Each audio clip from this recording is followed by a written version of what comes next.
इमरान खान जलसे से खिताब कर रहे हैं। मैं आज आपके जज्बा और जुनून देख के आपका दिल से शुक्रिया अदा करता हूं।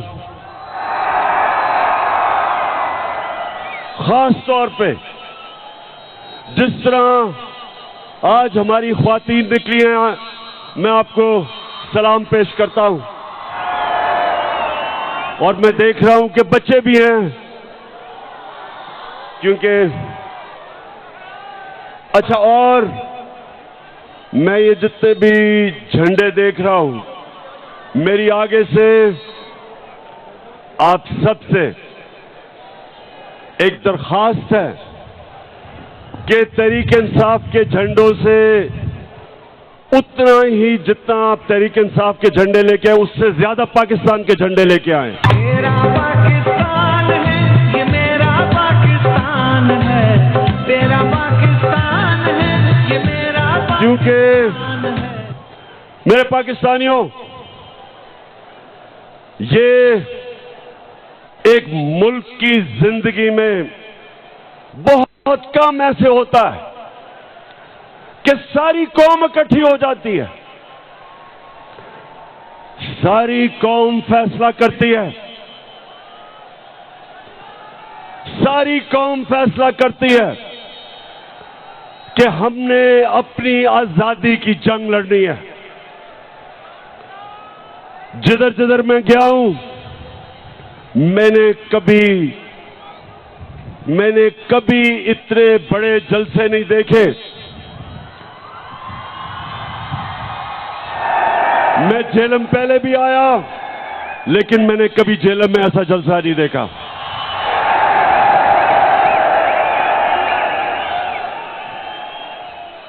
और झेलम उसकी वजह कि अल्लाह ने हमारे पे खास करम किया है। नौजवानों, गौर से सुनो, कुरान में अल्लाह कहता है कि एक प्लान इंसान बनाता है और दूसरा अल्लाह बनाता है। जो प्लान बनाया गया था, साजिश बाहर से हुई। एक डोनाल्ड लू, अमेरिकी अंडर सेक्रेटरी, हमारे अमेरिका के सफीर को बुला के तकब्बुर में उसको हुक्म देता है कि अगर पाकिस्तान ने इमरान खान को अदम एतमाद में ना हटाया तो पाकिस्तान के ऊपर बड़ा मुश्किल वक्त आएगा। और फिर साथ कहता कि अगर पाकिस्तान ने इमरान खान को हटा दिया और चेरी ब्लॉसम को ले आए तो सब माफ कर दिया जाएगा। और फिर सारी साजिश होती है, यहां के मीर जाफर और मीर सादिक उसमें शिरकत करते हैं। 22 करोड़ अवाम का मुंतखब हुकूमत, वजीर आजम, उसको साजिश के तहत निकाला जाता है। और फिर जो असल इस मुल्क की तौहीन की जाती है कि मुल्क को जो 30 साल से इस मुल्क के बड़े बड़े डाकू जो इस मुल्क को लूट रहे थे, उनको ऊपर मुसल्लत किया जाता है। और इसमें अल्लाह एक करम करता है हमारे पे कि हमारी कौम की गैरत जगा देता है, हमें बेदार कर देता है। उस कौम की जो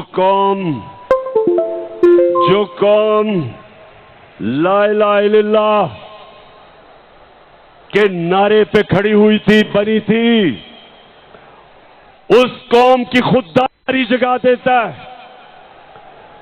मेरे पाकिस्तानियों, जितना भी हम अल्लाह का शुक्र अदा करें वो कम है, क्योंकि हमारी खुददारी को इस मुल्क के करप्ट और गद्दार लीडरों ने खत्म कर दिया था। बाहर की कुव्वतों के सामने घुटने टेके, बाहर से डिक्टेशन लिए, खुद तो उनमें गैरत नहीं थी, कौम की गैरत को भी नुकसान पहुंचाया। तो अल्लाह तेरा शुक्र अदा करता हूं आज मैं कि तूने मेरी कौम को जगा दिया है।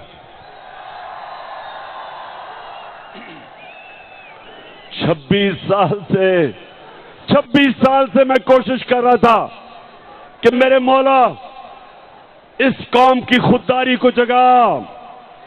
ये वो कौम थी जिसका नजरियाती लीडर इलामा इकबाल था, और इलामा इकबाल ने सारी उनकी शायरी एक ही चीज के लिए थी कि जो गुलाम मुसलमान कौम थी उनको जगाने की कोशिश की। और हमारे नजरियाती लीडर इलामा इकबाल ने कहा कि उस रिस्क से मौत अच्छी है जिस रिस्क से आती है परवाज में कोताही। इस नजरिए पे पाकिस्तान बना था। और ला इलाहा इल्लल्लाह, ए अल्लाह तेरे सिवा हम किसी के सामने नहीं झुकते। तो जब बैरूनी साजिश के तहत चेरी ब्लॉसम बूट पॉलिश को ऊपर बिठाया तो कौम जाग गई।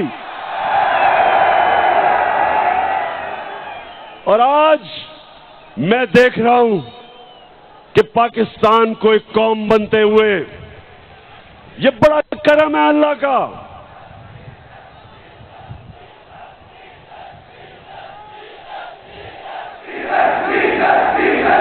अच्छा, मैं जरा भी पहले बाकी बातों से पहले जरा डीजल पे आ जाऊं।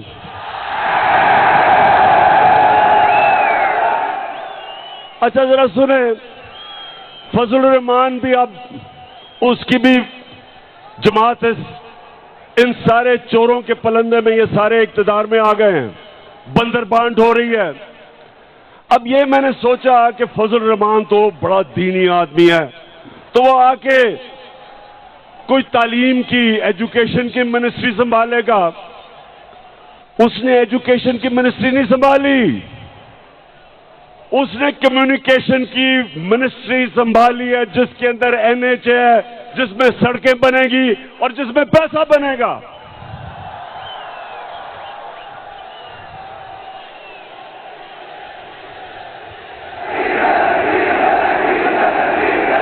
अच्छा, और पाकिस्तानी ये जरा, अब पाकिस्तानियों जरा सुने मेरी बात, सुने सुने सुने सुने। अब ये सारे, ये जो चोरों की कैबिनेट बनी है 60% जमानत पे हैं। किसी ने 18 कत्ल किए हुए हैं। शरीफ खानदान ने 40 अरब रुपए की चोरी का हिसाब देना है नैब में और एफआईए में। वो जरदारी उधर अरबों रुपए का उसने जवाब देना है, जो फेक अकाउंट्स में पैसे, एआन अली के भी उसी अकाउंट से पैसे जा रहे थे जिसमें बिलावल। अब जो मफरूर है, सुने नौजवानों, जो मफरूर है, जो सजा याफ्ता है, जो झूठ बोल के भागा है, जो अरबों रुपए की प्रॉपर्टीज में लंदन में रह रहा है, उसने सारी कैबिनेट को लंदन बुला लिया है। तो पाकिस्तानियों ये याद रखें कि ये सारे कैबिनेट लंदन जा रहे हैं आपके पैसे पे। ये अपने पैसे नहीं खर्च करेंगे, ये आपके पैसे पे जा रहे हैं। और वहां जाके मफरूर साहब को मिलेंगे, सजा याफ्ता, कॉन्विक्ट, झूठा, बुज़दिल। हमेशा जब भी कोई मसला मुल्क से बाहर भाग जाता है, उससे जाके इंस्ट्रक्शंस लेंगे। ये है इस मुल्क की तौहीन, और इसलिए कौम खड़ी हो गई है, इसलिए सारे पाकिस्तानी खड़े हो गए हैं। सारे पाकिस्तानियों ने फैसला कर लिया है, सब पाकिस्तानियों ने फैसला किया है कि इंपोर्टेड हुकूमत नामंजूर। मैं इंशाल्लाह 20 के बाद आपको इस्लामाबाद दावत दूंगा। पहले मैंने सोचा था कि इंशाल्लाह 20 लाख लोग इस्लामाबाद में पहुंचेंगे, लेकिन जो मैं अब लोगों में फिर रहा हूं, अब वो नंबर चला गया 25 लाख पे इंशाल्लाह। अल्लाहू अल्लाहू अल्लाहू अल्लाहू अल्लाहू अल्लाहू अल्लाहू अल्लाहू अल्लाहू। अच्छा, अब चेरी ब्लॉसम कौन है? सिर्फ बच्चों को नहीं पता चेरी ब्लॉसम कौन है। ये वो है कि इसका बड़ा भाई नवाज शरीफ और उसकी बेटी, वो फौज को बुरा भला कहते हैं और ये बूट पॉलिश करता है। इन्होंने बड़ा अच्छा एक कॉम्बिनेशन बनाया हुआ, इनकी पार्टनरशिप है। और बड़ा भाई भी क्योंकि बड़ा बुज़दिल है, वो जब मुल्क से बाहर जाता है तो फौज को बुरा भला कहता है, और छोटा भाई जूते पॉलिश करता है। तो ये दोनों, इसने कोई कल इसने तकरीर की, जरा सुने। कहता कि इमरान खान फौज के बड़े खिलाफ बातें कर रहे हैं, हम इजाजत नहीं देंगे।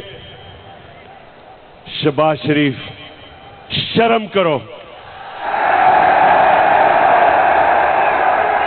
कुछ तो शर्म करो। तुम वो हो जो मैं मीर जाफर का कहता हूं, तुम हो वो मीर जाफर। मीर जाफर वो था जब उसने सिराजुद्दौला, जो मुगलों का गवर्नर था, जब अंग्रेजों के खिलाफ वो लड़ा था, मीर जाफर ने उससे गद्दारी की और फिर अंग्रेजों ने मीर जाफर को ऊपर बिठाया, जिस तरह अमेरिकनों ने शहबाज शरीफ को ऊपर बिठाया। तुम हो मीर जाफर, और तुम्हारे इर्द गिर्द वो जो आसिफ जरदारी है, आसिफ जरदारी, तुम्हारा तो मैं ये कहूंगा कि जब गीदड़ की मौत आती है तो शहर की तरफ भागता है। मैं इंशाल्लाह सिंध आ रहा हूं और मैं अपनी कौम के सामने वादा कर रहा हूं कि सिंध को मैंने आसिफ जरदारी से आजाद करवाना है। जो सिंध के लोगों के ऊपर ये जुल्म कर रहा है, आसिफ जरदारी, तुम और वो जो तुम्हारा बेटा है, तैयार हो जाओ, मैं आ रहा हूं सिंध। जो तुमने सिंध को लूटा है, लॉन्चों के अंदर, जहाजों में भर भर के डॉलर तुमने दुबई भेजे हैं, मैं सब जानता हूं।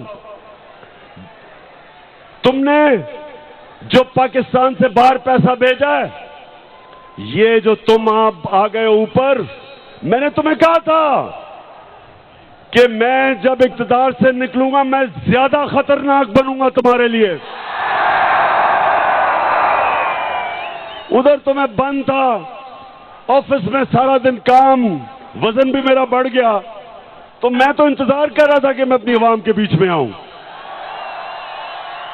और मैं अल्लाह का शुक्र अदा करता हूं कि जिस तरह मेरी आवाम मेरे साथ खड़ी हुई है, अल्लाह तेरा लाख लाख शुक्र है। जो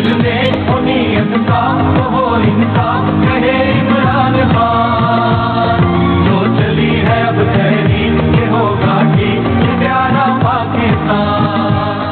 आपको पता है पाकिस्तानियों, हिंदुस्तान ने क्या किया, जरा ये सुने गौर से।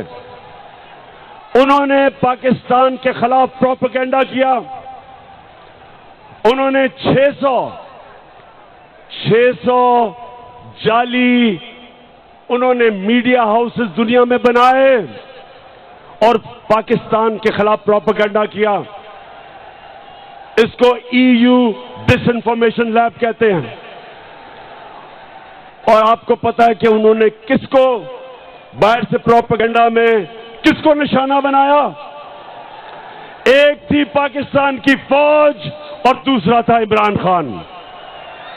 हिंदुस्तान ने क्यों पाकिस्तानी फौज और इमरान खान को निशाना बनाया?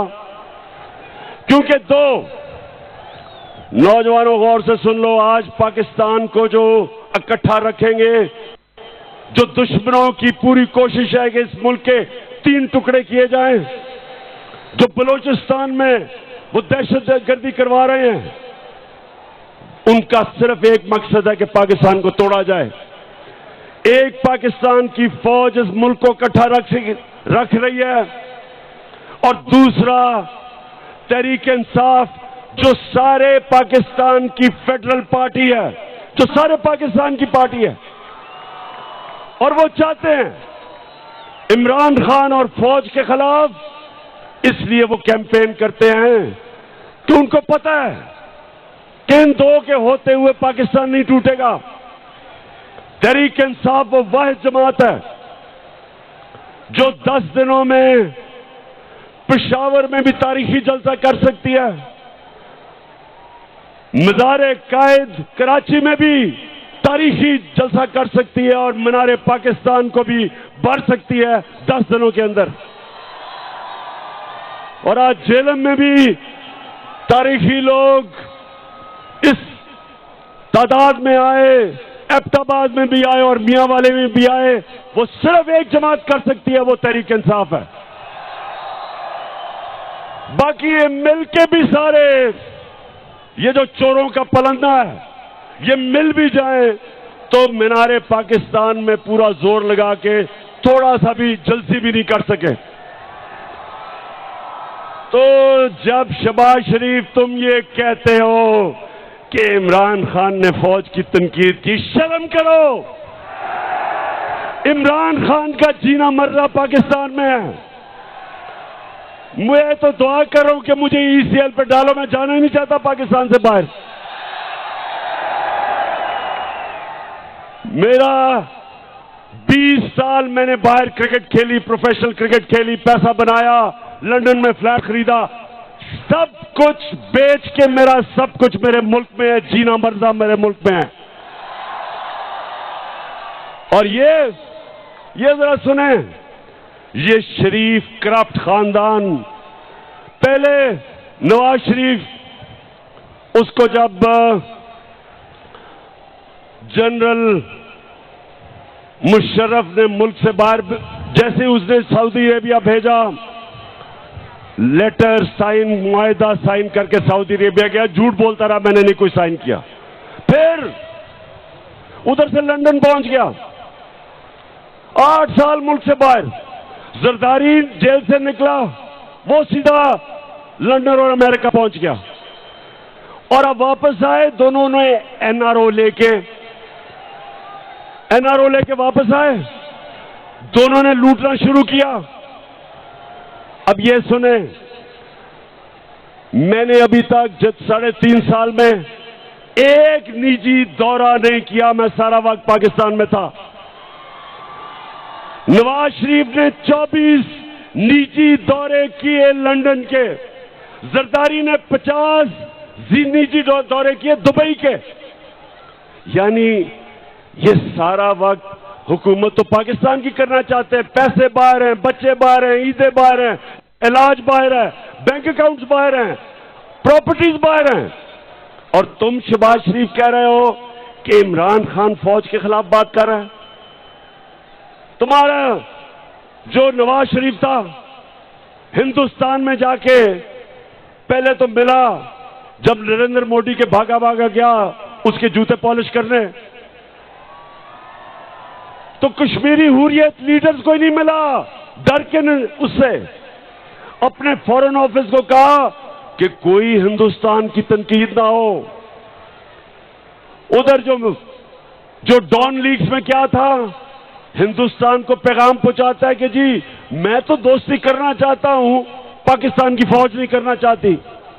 नरेंद्र मोदी कहता कि पाकिस्तान का जो सिपा सलार है उस वक्त रहील शरीफ कहता वो दहशतगर्द है, लेकिन नवाज शरीफ हमारा दोस्त है। मेरे दौर में मोदी ने यह क्यों नहीं कहा? वो मेरी फौज के खिलाफ उसकी जुर्रत नहीं थी बात करने की, क्योंकि मैं नरेंद्र मोदी को कहता था कि तुम इस्लाम दुश्मन हो, तुमने जो कश्मीर में किया, तुमने जो हिंदुस्तान में मुसलमानों से कर रहे हो, हम कभी तुम्हारे से दोस्ती नहीं करेंगे जब तक तुम कश्मीरियों को अपना हक नहीं दोगे। कभी नवाज शरीफ के मुंह से कश्मीर की बात सुनी? कभी शहबाज शरीफ के नाम से बात सुनी? आते साथ ही कि हम तो जी नरेंद्र मोदी से दोस्ती करना चाहते हैं। तुम इसलिए करना चाहते हो कि जो तुम्हें लेके आया उन्होंने हुक्म दिया दोस्ती करने का। मैं जब रूस गया, मैंने रूस के सदर से बात की कि यहां महंगाई है, तेल की कीमत बहुत ऊपर चली गई है, हमने अपने लोगों को रिलीफ देना है। 30% कम पे तेल हमें वो बेचने के लिए रूस तैयार हो गया था। 30% गंदम कम कीमत पे हमें देने के लिए तैयार हो गया था। क्या शहबाज शरीफ तुम्हारी जुर्रत है कि तुम रूस से आज बात करो और 30% कम तेल खरीदो? आपको पहले जाके इजाजत लेनी पड़ेगी उन लोगों से जो लेके आए हो। आपको उनको बूट पॉलिश करने पड़ेंगे चेरी ब्लॉसम लगा के, और फिर इजाजत मांगनी होगी जो नहीं मिलेगी आपको। हिंदुस्तान अमेरिका का स्ट्रेटेजिक एलाय है, वो रूस से सस्ता तेल खरीद रहे हैं, वो रूस से हथियार खरीद रहे हैं। तो अमेरिकन हिंदुस्तान को कुछ नहीं कहते, क्योंकि उनकी फॉरेन पॉलिसी आजाद थी, अपने लोगों के लिए थी। हमारा ये मसला है मेरे गैरतमंद पाकिस्तानियों, हमारा मसला ये रहा है कि हुक्मरान वो रहे जिन्होंने मुल्क से बाहर पैसा लेके गए, पैसे के गुलाम, कभी अपनी अवाम के लिए खड़े नहीं हुए। एक जुल्फिकार अली भुट्टो खड़ा हुआ था, उसके खिलाफ भी साजिश हुई थी, मुदाखलत हुई थी और उसको फांसी चढ़ाई गई थी। और उसके खिलाफ कौन लोग निकले थे? यही वो जो कि नवाज शरीफ की तब पहली पार्टी थी, फजल रहमान की जो पार्टी थी, ये लोग निकले थे। ये उस साजिश का हिस्सा थे जिसमें जुल्फिकार अली भुट्टो को गिराया गया और फांसी दी गई। और इंशाअल्लाह मेरे पाकिस्तानियों, एक नया मुल्क उठ रहा है, हमारा एक खुददार कौम खड़ी हो रही है। मैं ये अपनी ख्वातीन को देख रहा हूं, बच्चों को देख रहा हूं, सब निकल रहे हैं एक नए पाकिस्तान के लिए। मैं जो 20 तारीख के बाद जब मैं आपको दावत दूंगा, मैं चाहता हूं इसमें शिरकत करें हमारे बड़े बुजुर्ग, हमारे खास तौर पे दिलेर नौजवान और हमारी ख्वातीन और बच्चे भी। हकीकी तुम्हारा है, तुम पास बरसके, ये चमन तुम्हारा है, तुम हो नर्म हाथ सके, ये बदन तुम्हारा है, तुम हो पास बरसके।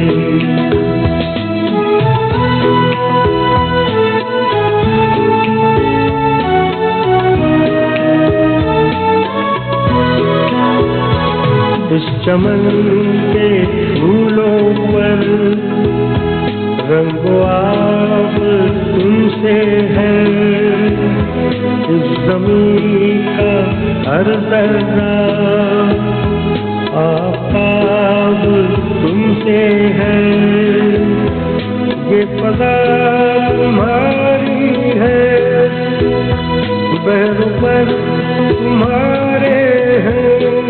अच्छा मेरे पाकिस्तानियों, मैं अब अपनी आखिरी बातें करने लगा हूं, जरा गौर से सुनना है आपने। देखें, मेरे 3.5 साल जो हुकूमत में थे, मैं आपको बताऊं मुझे सबसे ज्यादा शर्म कब आई, जब मुझे बाहर जाके दोस्त मुल्कों से पैसे मांगने पड़े, जब कर्जा मांगना पड़ा, मुझे शर्म आई, क्योंकि मैंने आज तक अपने वालिद से भी कभी पैसे नहीं मांगे थे। मैंने जब पैसे मांगे थे शौकत खानम के लिए अपने पाकिस्तानियों से, कभी मैंने गैरों से पैसे नहीं मांगे। शौकत खानम के लिए, नमल यूनिवर्सिटी के लिए, अभी जो जेलम में मैंने अल कादर यूनिवर्सिटी बनाई है, इनके लिए सिर्फ पाकिस्तानियों से पैसे मांगे थे। लेकिन जब, क्योंकि इन्होंने दिवालिया निकाला हुआ था मुल्क का, सबसे बड़ा हमारा बैरूनी खसारा था, मुझे बाहर जाके पैसे मांगने पड़े, क्योंकि हमारे पास पैसा ही नहीं था अपने कर्जों की किस्तें अदा करने पे। तो मैं आपको यकीन दिलाता हूं कि इससे शर्मनाक बात नहीं है जब एक मुल्क का सरबराह किसी और मुल्क के सामने जाके कर्जे मांगता है, पैसे मांगता है। आप सब जानते हैं कि अगर आप अपने मां बाप से भी पैसे मांगते हैं, एक बच्चा नहीं मांगता दूसरा मांगता है, तो मां बाप भी उस बच्चे की ज्यादा इज्जत करते हैं जो पैसे नहीं मांगता, जो खुददार होता है। मां बाप भी तो सोचे कि गैरों के सामने हाथ फैलाना। तो ये जब चेरी ब्लॉसम ने कहा कि जी हम तो भिखारी हैं और गुलाम हैं, और एक और इनके रंगबाज सियालकोट से कहता कि जी हम तो लाइफ सपोर्ट मशीन पे हैं, मेरा सवाल है किसने हमें मकरूज किया? 30 साल से ये 2 खानदान इस मुल्क पर हुकूमत कर रहे हैं। 30 साल से, 30 साल में ये अरबोपति बन गए, इनके बाहर प्रॉपर्टीज, फ्लैट्स, जायदादें, ऑफशोर अकाउंट्स, और मुल्क को मकरूज कर दिया। मैं तो सिर्फ 3.5 साल हुकूमत की है। तो सवाल मैं ये पूछता हूं कि जब कहते हो कि बेकारी हैं तो हमें तो गुलामी करनी पड़ती है, हमें बेकारी बनाया किसने? किसने इस मुल्क से पैसा चोरी करके बाहर लेके गए? वो लोग जो हमारे मेहनतकश पाकिस्तानी 14-14, 18-18 घंटे काम करके इस मुल्क में पैसा भेजते हैं, रेमिटेंसेस भेजते हैं, वो मेहनतकश के खून पसीने पे आज हमारा मुल्क चल रहा है। और ये डाकू यहां से मनी लॉन्ड्रिंग, पैसा चोरी करके मुल्क पैसा बाहर भेजते हैं। तो बेकारी बनाया किसने? आपने। और कौन इससे मुल्क को निकालेगा? मैं आपको आज ये कह रहा हूं कि जिस तरह हमें कौम बनते जा रहे हैं, एक कौम के लिए कोई चीज नामुमकिन नहीं होती। जब कौम इकट्ठी हो जाती है वो सब कुछ कर सकती है। जब ज़लज़ला आया, जब फ्लड आया पाकिस्तान में 2010 में, अरबों डॉलर्स का नुकसान था, सारी कौम इकट्ठी हुई, बैरून मुल्क पाकिस्तानी सब मिलके सब ने उसका मुकाबला किया और हमने अपने आप को खड़ा कर लिया अपने पैर पे। इसी तरह जिस तरह अब हम कौम बन रहे हैं, मुझे कोई शक नहीं कि पाकिस्तानी जिस तरह जब उनको ये पता चल गया कि उनका टैक्स उनके ऊपर खर्च होगा, ये कैबिनेट जा रही है एक मफरूर से मिलने आपके खर्चे के ऊपर। मैंने कभी अपनी कौम का पैसा फजूल खर्च ना अपने ऊपर करने दिया, ना इस तरह खर्च करने दिया। और जब कौम को यकीन हो जाएगा हम कौम बन जाएंगे, हम टैक्स भी इकट्ठे करेंगे, हम अपने कर्जे भी दे देंगे, हमारे पास इतना पैसा होगा कि हम अपने बच्चों की तालीम, स्कूलों पे, यूनिवर्सिटीज पे हम इस मुल्क को खड़ा करेंगे। और वो तब होगा जिस तरह अब हम कौम बन रहे हैं। और मैं इसलिए आज जेलम आया था, अल्लाह का शुक्र अदा करना कि मेरे अल्लाह आपने मेरी कौम को जगा दिया, बेदार कर दिया। शऊर पैदा कर दिया, खुददार बना दिया, कौम की गैरत को जगा दिया। और इंशाअल्लाह 20 के बाद जब मैं आपको कॉल दूंगा, एक हमारी डिमांड होगी, इलेक्शंस करवाओ और इंपोर्टेड हुकूमत नामंजूर।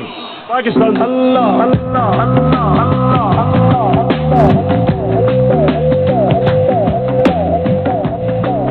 चेयरमैन तहरीक इंसाफ इमरान खान जेलों में जलसे से खिताब कर रहे थे। उन्होंने कहा कि कम होता है कि पूरी कौम फैसला करे कि उसे अपनी आजादी की जंग लड़नी है। आइंदा जलसों में पीटीआई के झंडों से ज्यादा पाकिस्तान के परचम लेकर आएंगे। कारकुनों को उन्होंने पैगाम दिया। सब वो जलसागाह से रवाना हो रहे हैं।